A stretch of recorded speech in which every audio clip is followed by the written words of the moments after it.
Assalamualaikum warahmatullahi wabarakatuh.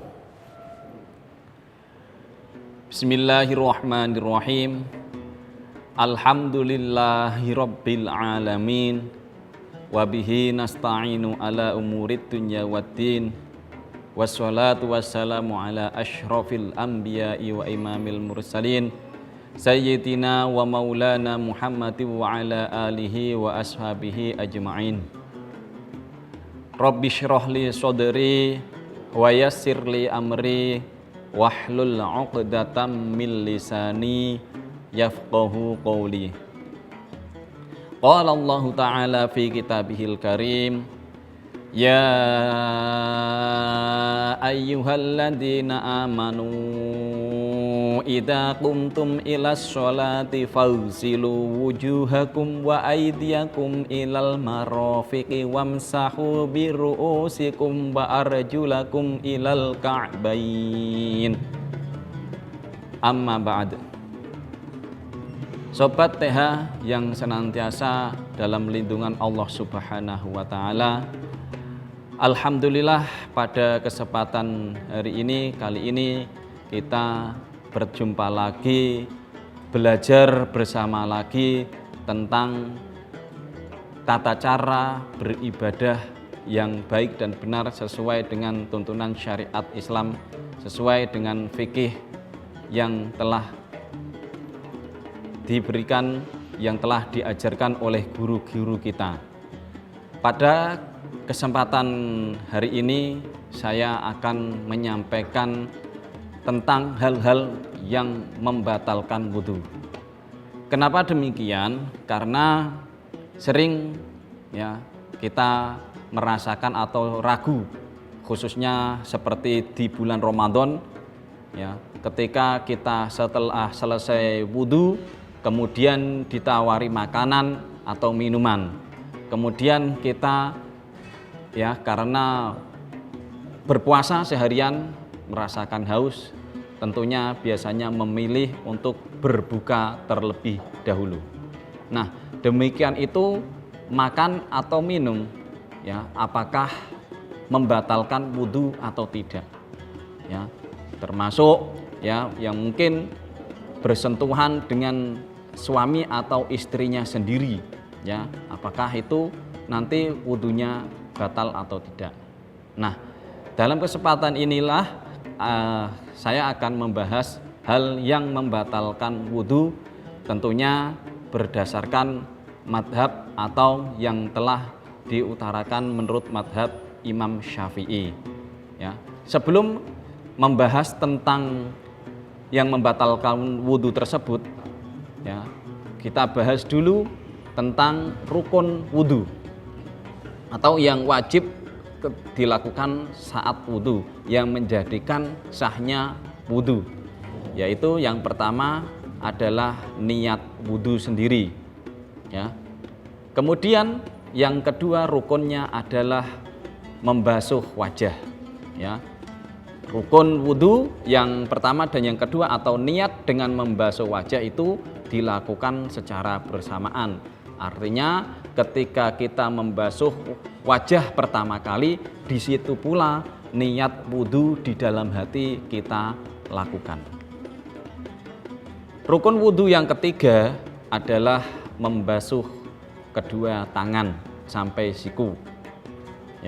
Kemudian rukun wudhu yang keempat adalah mengusap kepala. Kepala di sini dimaksudkan adalah diantaranya tempat bertumbuhnya rambut. Jadi wajib diusap untuk ketika berwudu. Kemudian yang kelima adalah membasuh kedua kaki. Batasannya diantaranya adalah minimal sampai mata kaki. Dan yang terakhir rukun wudhu adalah tartib atau urut. Artinya di sini dalam pelaksanaan wudhu yang rukun ini tidak boleh dilakukan secara terbalik.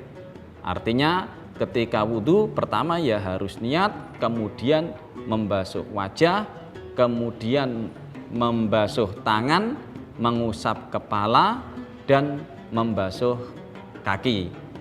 Ya, tidak boleh dibalik, membasuh tangan dulu, kemudian baru membasuh wajah, ya, kemudian membasuh kaki, mengusap kepala, tidak boleh. Artinya dari yang pertama tadi harus dilakukan secara berurutan.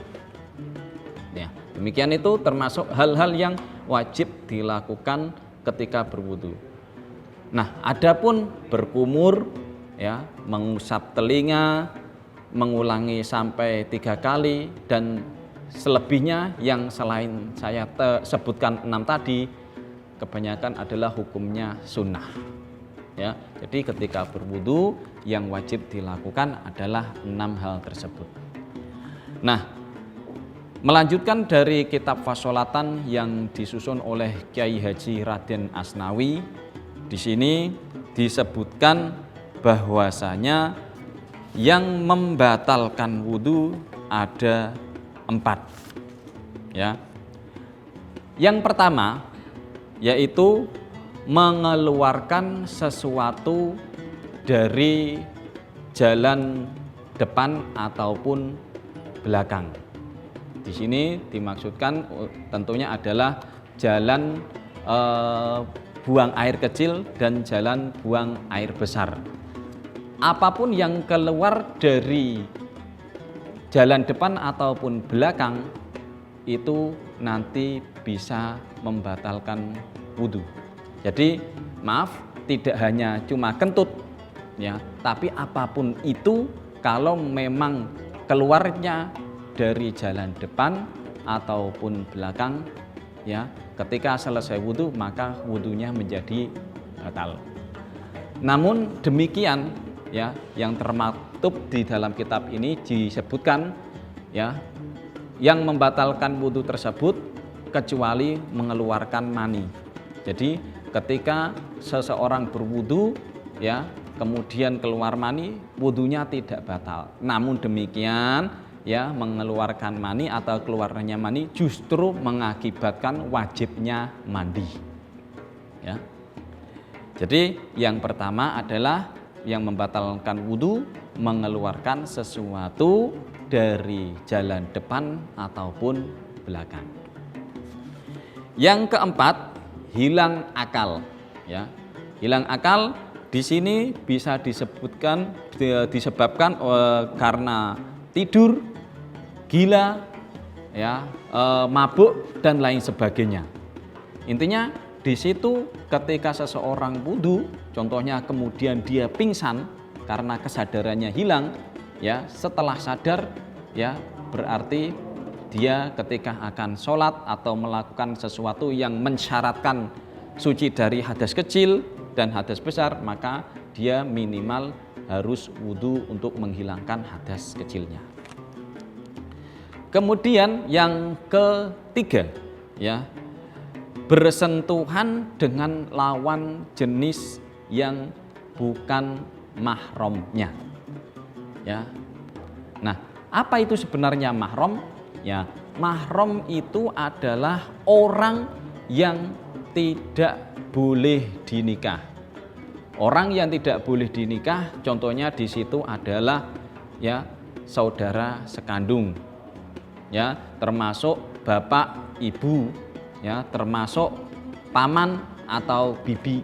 Di situ termasuk golongan-golongan mahram. Maka dari itu, di sini disebutkan dengan jelas bersentuhan dengan lawan jenis yang bukan mahram. Sekali lagi, mahram adalah orang yang tidak boleh dinikah. Maka bersentuhan walaupun itu adalah istrinya sendiri atau suaminya sendiri, ketika bersentuhan kulit dengan kulit, ya, tanpa adanya penghalang, maka wudu orang tersebut menjadi batal. Karena sudah barang tentu istri atau suami bukanlah mahram. Sekali lagi, bersentuhannya ini disebutkan tidak menggunakan penghalang atau, ya, bertemunya kulit langsung bertemu dengan kulit. Ya, kalau sekedar masih ada penghalang, contohnya kain, maka tidak menjadi mengapa wudunya atau tidak batal. Yang keempat, menyentuh jalan depan ataupun jalan belakang dengan telapak tangan. Ya, jadi menyentuh jalan depan ataupun belakang dengan telapak tangan. Maka di sini perlu hati-hati bagi orang yang sedang merawat bayi khususnya, ya, ketika membersihkan dari kotoran, khususnya ketika bayi tersebut setelah BAB atau buang air kecil, maka ketika dia menyentuh dengan telapak tangannya, maka wudunya menjadi batal. Nah, yang perlu diketahui pula, yang namanya telapak tangan di sini didefinisikan adalah ketika kedua tangan ini dirapatkan menjadi satu, ya. Nah, yang tidak kelihatan inilah yang disebut telapak tangan. Sementara yang berada di tengah di sini dan di sini maka tidak termasuk telapak tangan. Jadi seumpamanya menyentuh jalan depan atau belakang tidak menggunakan yang di area telapak tangan ini, maka wudunya pun tidak menjadi mengapa atau tidak batal. Nah, demikianlah yang membatalkan wudu ada 4. Jadi sudah jelas, ya, makan dan minum tidak termasuk hal-hal yang membatalkan wudu. Sekali lagi saya ulangi, yang membatalkan wudu ada 4, yaitu mengeluarkan sesuatu dari jalan depan ataupun belakang, kecuali mengeluarkan mani.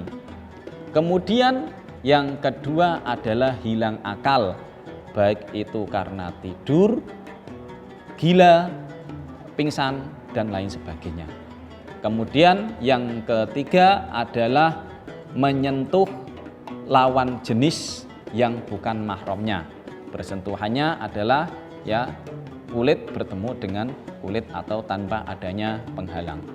Dan yang terakhir, yang keempat adalah menyentuh jalan depan atau belakang dengan telapak tangan. Ya, demikian. Selebihnya tidak, atau jikalau ada hal yang lain berarti tidak membatalkan wudu. Ya. Nah, demikian yang bisa saya sampaikan. Kurang lebihnya mohon maaf sebesar-besarnya. Semoga bermanfaat, ya, memberikan barokah untuk diri saya pribadi dan pada sobat TH pada umumnya, kaum muslimin muslimat, ya. Demikian kita tutup dengan bacaan hamdalah, alhamdulillahirabbil alamin wal afu minkum, wassalamualaikum warahmatullahi wabarakatuh.